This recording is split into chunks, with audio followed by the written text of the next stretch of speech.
Welcome to the Sage Women podcast, hosted by Melanie White and Dr. Nick Engera. We have real conversations with real women, health professionals, and coaches who share stories about perimenopause, menopause, and a range of women's health issues. Please subscribe so you get the latest updates every fortnight.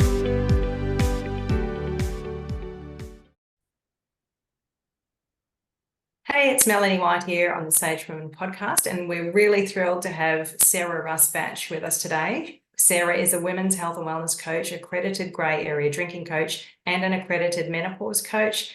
And through her work in her own business and with Sage Women's Health, Sarah partners with clients to offer workshops, presentations, keynote talks on alcohol and mental health, alcohol and menopause, and how to change the drinking culture in the workplace. Sarah, thanks so much for being here today. Thank you so much for having me.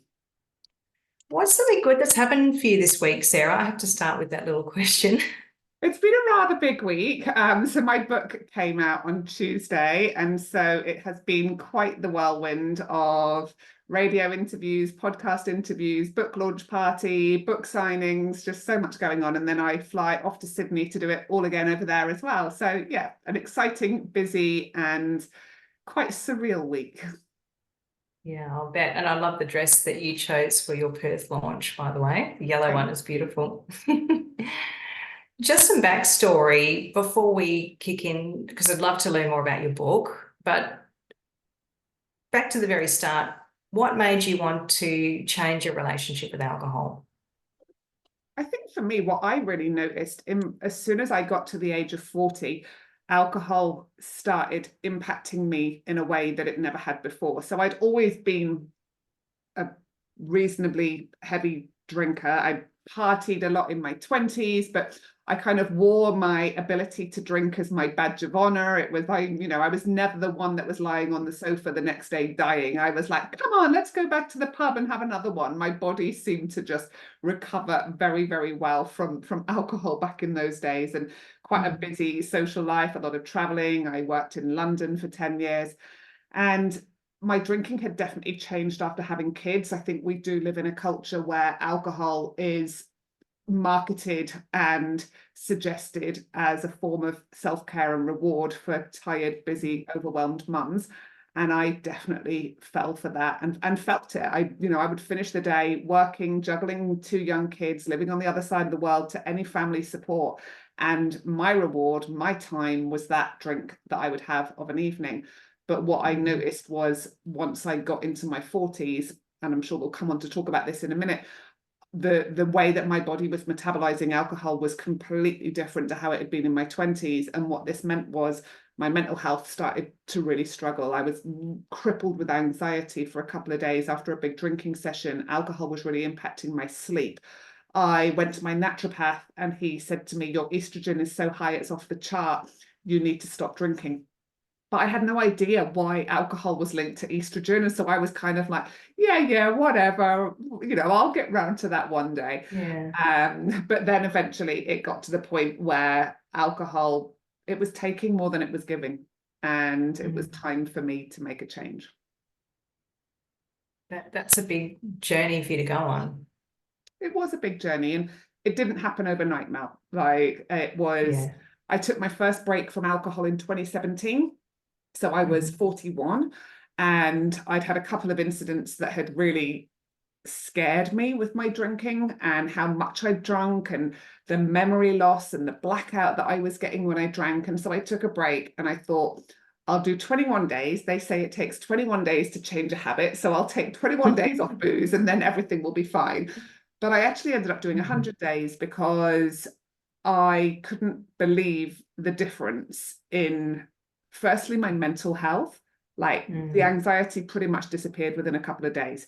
I felt more positive. I had more mental clarity. I was sleeping really well. So then I was waking up in the morning more energized, feeling more positive, feeling proud that I had managed another day of not drinking. All of this was just reinforcing again that the feeling that I was getting, that, wow, this is great without alcohol. But after I got to 100 days, I was like, yeah, but I can't never drink again, because that would just be weird, because we live in a society that tells us that we should be able to moderate our drinking. And you're missing out if you don't have that glass of wine with your steak dinner or whatever. And so I thought, right, I'll go back, and now I will drink, but I'll drink like normal people, and I'll just have a glass of wine a couple of times a week, and that will be it. But the problem for me, and for many of the women that I work with, is moderation isn't a thing for me.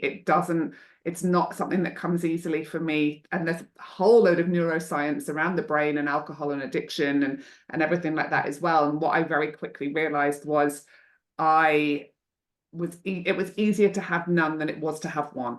And after 2 years, it took me 2 years of backwards and forwards, taking breaks, going back to drinking, taking breaks, going back to drinking, hating who I was when I was drinking, loving who I was when I was sober, having this constant battle in my head. And then finally, April 2019, I had my last drink. Wow. And you remember the day? 27th of April, 2019. Yeah. Yeah. Incredible. Yeah, as we were coming into this session, I was reflecting on conversations I've had with people, and I know someone that an ex-client of mine who talked about at lunchtime debating with herself as to whether she was going to have a drink that night. It's not as easy as 21 days it'll be fixed, right? Because we have all of these thought processes and patterns in our daily life, and then you think, oh, well, if I don't have a drink then, and my husband or my partner is, then that's going to be weird. Like, there's all these little situations that you have to deal with, and you just alluded to that, going out socially. How do you manage that? How do I fit in? Yeah. And when you've identified yourself as, I was Sarah the party girl. I was Sarah whose house everyone came to for drinks before we went out. I was the house that everyone came back to after the pub. And so trying to kind of, it takes a whole lot of work to actually recreate and rediscover who you actually are without alcohol. And that's your program that you run, isn't it? Rediscovering Me. Yeah. So I support women, first of all, to take the break from alcohol and to get a bit of time under their belts of not drinking in a supportive community with other women. And then we go on and do some of that work of, but what do I use for stress if it's not my evening wine? What do I do to have fun if it's not going to the pub with my girlfriends?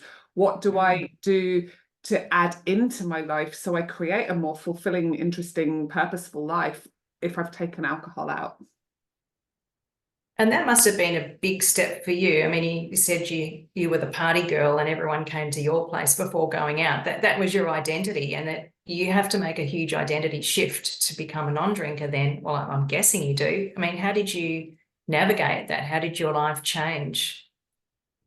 I was very careful to make sure that I still maintained connections and I still did things, but I was careful about what I went to, Mel, because it turns out it's not that fun going to a pub and watching everyone else get drunk if you're not drinking. And so, really? Yeah, it turns yeah, out. I know. So I would just start saying no to things I didn't want to go to and start being curious about trying new things that I did want to go to. And I set up a meetup group for women in Perth who were also sober, so that I could make some friends with other women on that path as well. And so through that, we did a coast trek walk, that 35k walk down in Margaret River. We were training for these walks. We were doing ice baths. We started doing saunas. I became interested in breath work, in yoga, and all sorts of things that I just had initially thought, oh, that's too woo-woo. That's, that's what boring people do. But in actual, what I discovered was I loved it.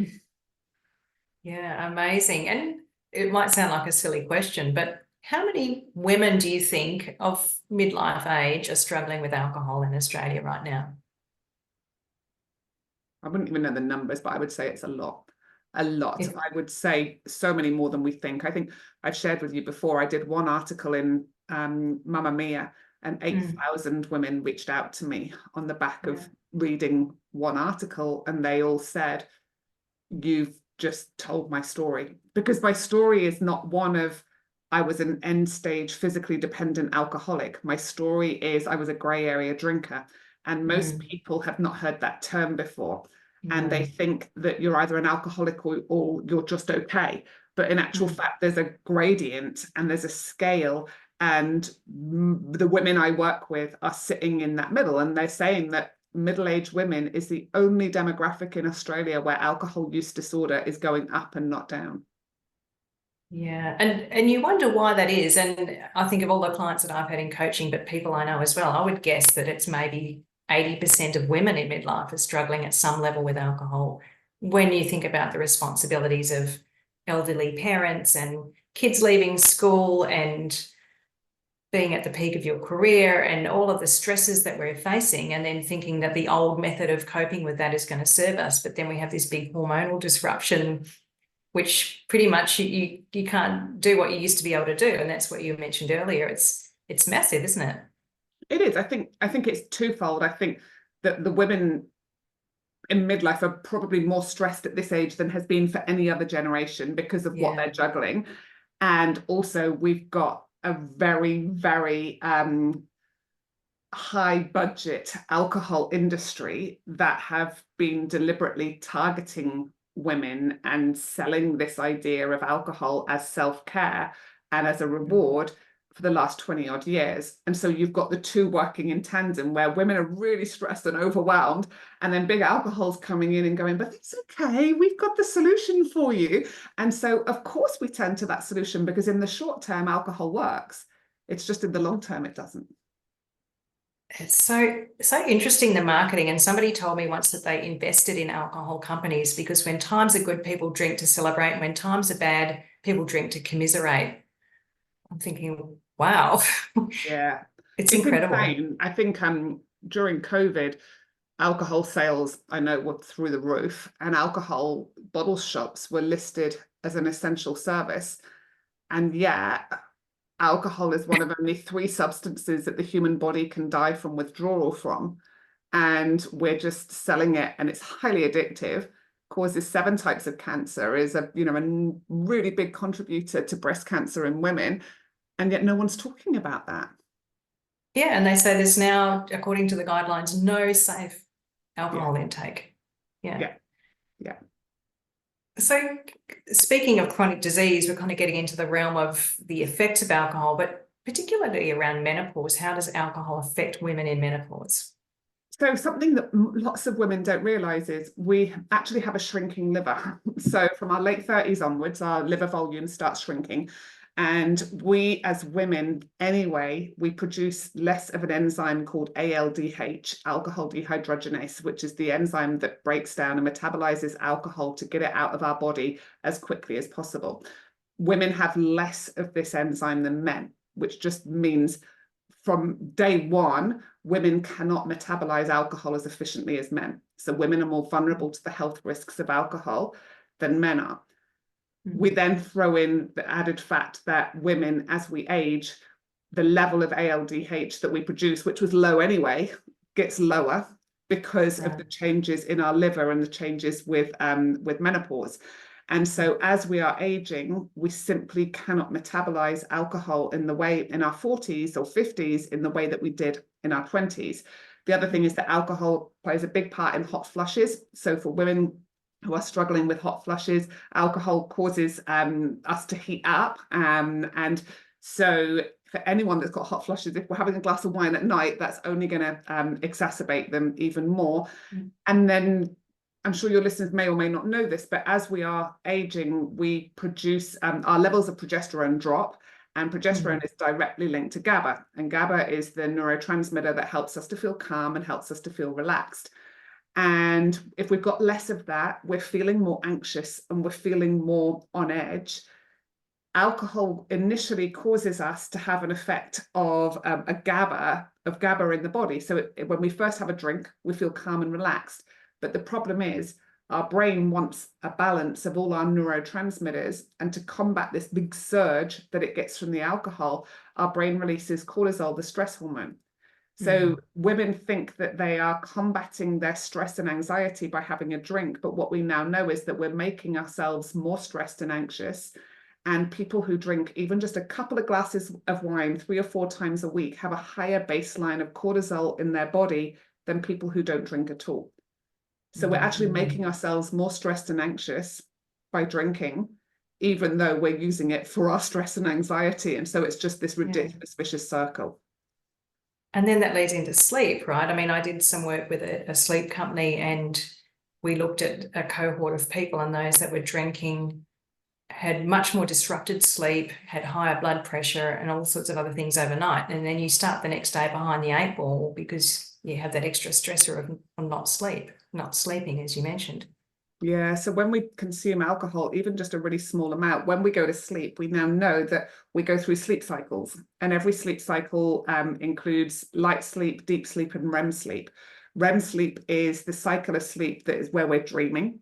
And it's really, we now know the science shows that this is very important that we get this level of sleep for preventing Alzheimer's and dementia, for preventing heart disease, obesity, type 2 diabetes, and we generally have between 5 and 7 sleep cycles a night on a normal night. When we drink alcohol, we bypass the REM stage. So on any given night, the body needs 5 to 7 cycles of sleep, including REM. Even if we just have 1 or 2 drinks, at most we'll get 1 or 2 cycles with REM sleep.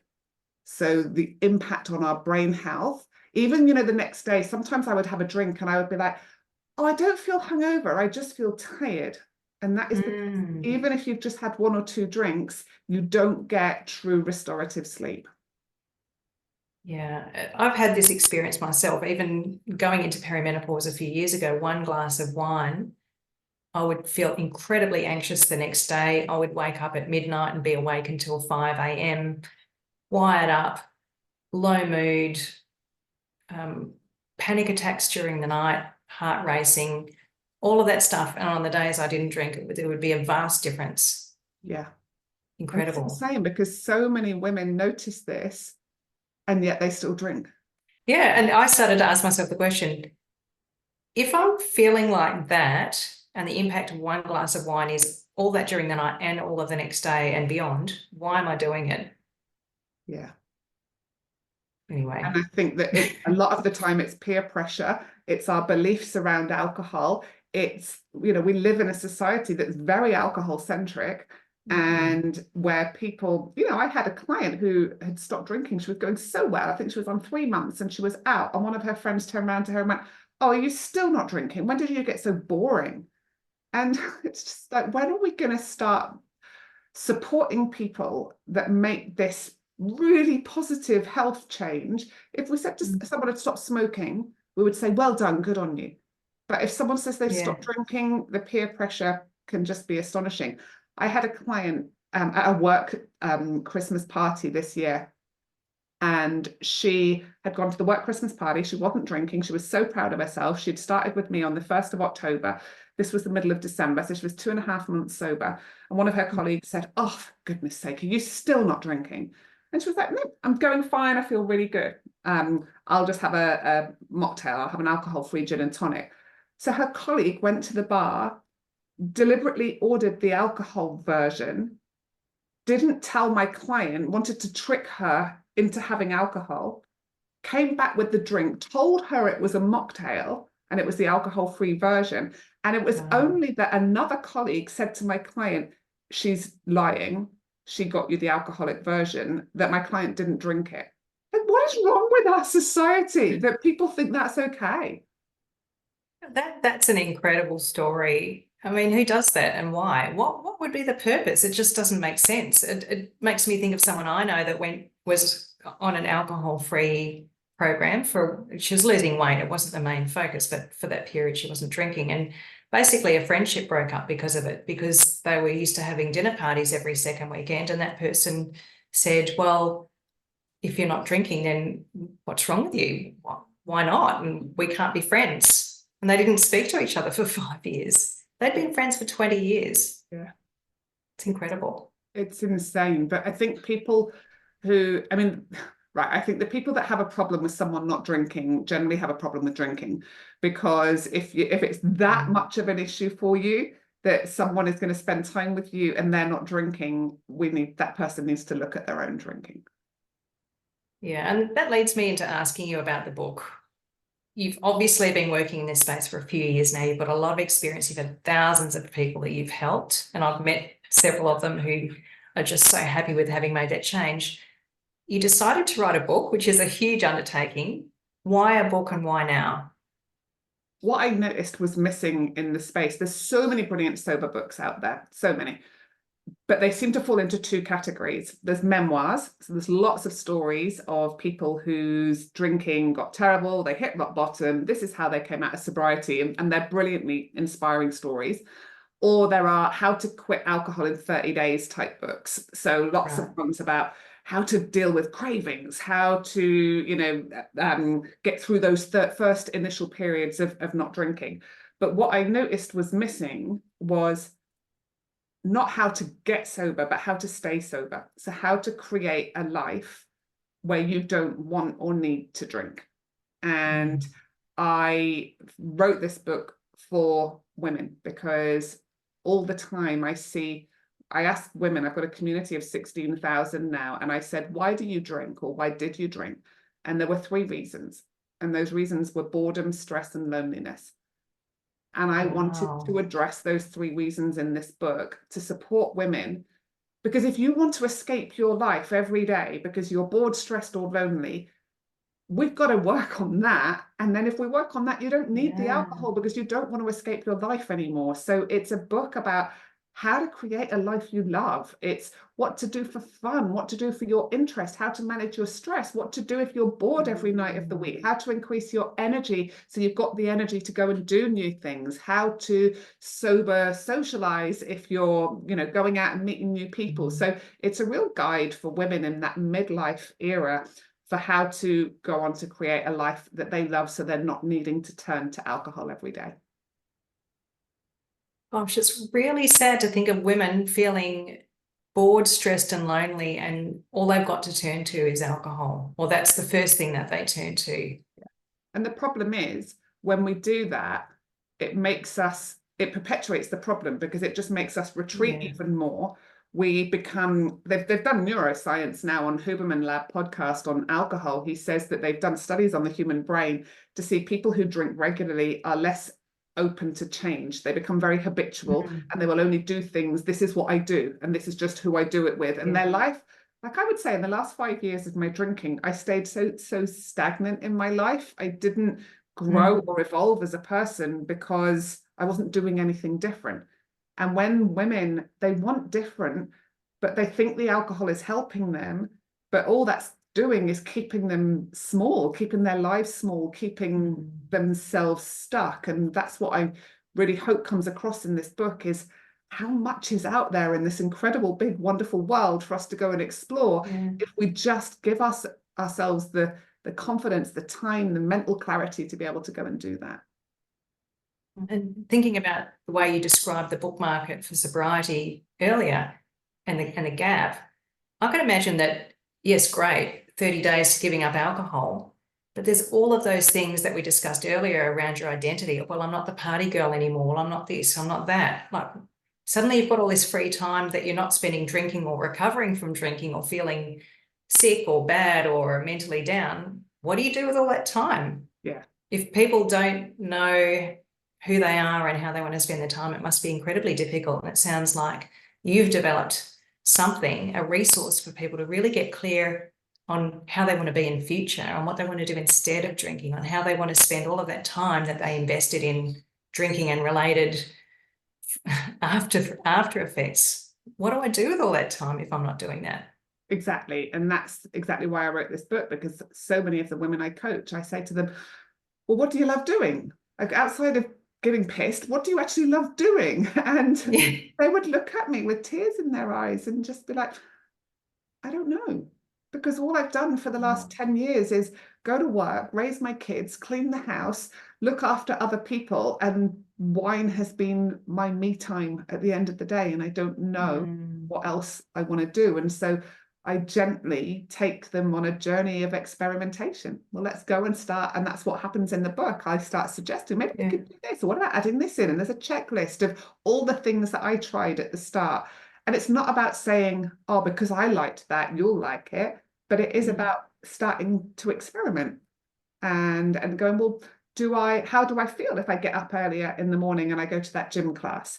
Does that change my mood for the day? Do I have more energy? Like, really starting to be curious and experiment. And that's the key to all of this. But I find when women are drinking, definitely the case for me was I lost so much confidence, because when you're feeling anxious all the time and you're feeling tired all the time because you're not sleeping well, it's beyond your possibility in that moment to go, oh, I'm going to try a new hobby. I'm going to walk into a room with loads of people I don't know and put myself out there. That just feels too hard. The easy option is to stay at home and have a drink. Whereas when we do stop drinking over time, we grow with confidence because we feel proud, because you wake up in the morning and your first thought is not, oh, you loser, you drank again last night when you said you wouldn't. Instead, your first thought is, ah, look at you go. You've done another night alcohol free. This feels good today. What else could I do today? And we start to get that confidence. Yeah, it really opens up possibilities when you are able to achieve something, even if it's 1 night, 2 nights, 3 nights without drinking, then what else could I do? What could be possible? It sounds like it's a very quick way. I don't want to say it's a quick fix, but a quick way to build confidence is actually the not drinking of its in and of itself, to then explore, well, what else am I capable of? Yeah, I did a workshop with someone the other day, and she's a women's empowerment coach, and we were talking about the quickest way to build self-belief, because a lot of us, you know, the internal narrative is, I can't do that, I won't be able to do that. And she was saying the number one quickest way to start doing that is keeping promises to yourself, even if it's the smallest of promises. Because if you always break your promises, then the internal dialogue is pretty awful. If it's, I'm not going to drink tonight, but then at 5 o'clock you're drinking, and then at 8 o'clock, 7 o'clock the next morning when you get up, how are you going to be feeling about yourself? You're going to be feeling shocking because you've done the thing you didn't want to do. Whereas if you've said to yourself, I'm not going to drink tonight, and you don't, you start to feel so proud, and then your self-belief grows. So simple, and yet it's not that easy. And I'm sure that having a book to lean on and having a support group like the one that you offer and the programs that you offer really help people to take those steps, because some people are more confident than others naturally, and others need more support. And just on that, I am curious to know, of the people that you work with, how good are their support systems generally? You may or may not have a sense of that, but I'm just kind of curious, because I've worked with women in weight loss before and say, who's supporting you? And they say, oh, nobody, just me. Yeah. I think, really? That's a bummer. That's often the case, Mel, because I find grey area drinkers tend to surround themselves with other grey area drinkers, because then your point of reference becomes, well, I just drink like everyone around me. And, you know, when I was drinking, I tended to surround myself with other drinkers because I didn't want to be with someone who wasn't drinking, because then that made me feel bad about my drinking.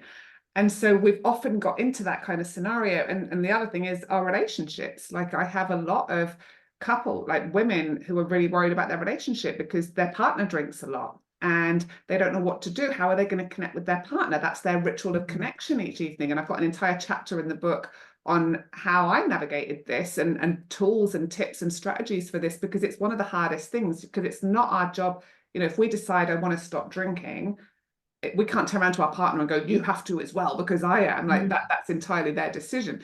But it does change the relationship if you've both been quite big drinkers and then one of you stops. And so I've put a lot in the book about that as well. I'm really excited to read it. And before we wrap up today, I'm curious to know what your vision is for this book. I'd love to see it on every nightstand of every middle-aged woman across Australia. What I really want, Mel, is I don't want people to think that they've got to have a problem with alcohol to pick up this book, because it's not about that. Like, everyone says to me, how much were you drinking? Because they want to know, what's the number that means I've got a problem? And I'm like, the answer to that question is not a number. The answer to that question is a feeling. How is alcohol making you feel? And for some of the women I work with, they're having 1 or 2 glasses of wine a night, or 3 or 4 nights a week. And that 1 or 2 glasses is making them feel pretty awful. But they're really finding it hard to just stop that 1 or 2. Because if we're only having that little amount, we think, oh, I don't have a problem because I'm not drinking too much. But it's not about the number. I also have clients that are drinking 2 bottles a night. It kind of just doesn't matter. It is about, how's it making you feel? And if you have any kind of inkling or suspicion that you've been relying on alcohol as a crutch in some way, and it's your go-to for managing stress, when the kids are being naughty, when you've had an argument with your husband, when your boss is doing your head in, you know, when any of those things are happening, your go-to is, oh, I just need to go home and have a drink, then pick up this book, because it's full of so many tools and strategies that really can support women to not be turning to alcohol for that crutch. That's amazing, Sarah. And we're going to do what we can to help you get the book out there. Now, I believe it is sold out at the moment. Oh, no, it's in bookshops all over Australia. It's just currently sold out on Amazon, but apparently my publisher is working on this as we speak, so that will be replenished. So it's in all the bookstores around Australia and New Zealand at the moment. It's on Booktopia. You can order it from Dimmicks. It comes out in the UK on Thursday, and it comes out in America the following week. So definitely can get your hands on it. Hopefully by the time this goes to air, it will be back in stock in Amazon. Excellent. Well, I love your vision of getting it onto every middle-aged woman's nightstand or midlife woman's nightstand in Australia. And I'm just going to one-up you and say, I hope it gets the same reach in America and Europe as well. Let's see what you can do. Thank you so much. Thanks for being on the podcast today, Sarah. It's been great to talk to you. Thanks for having me.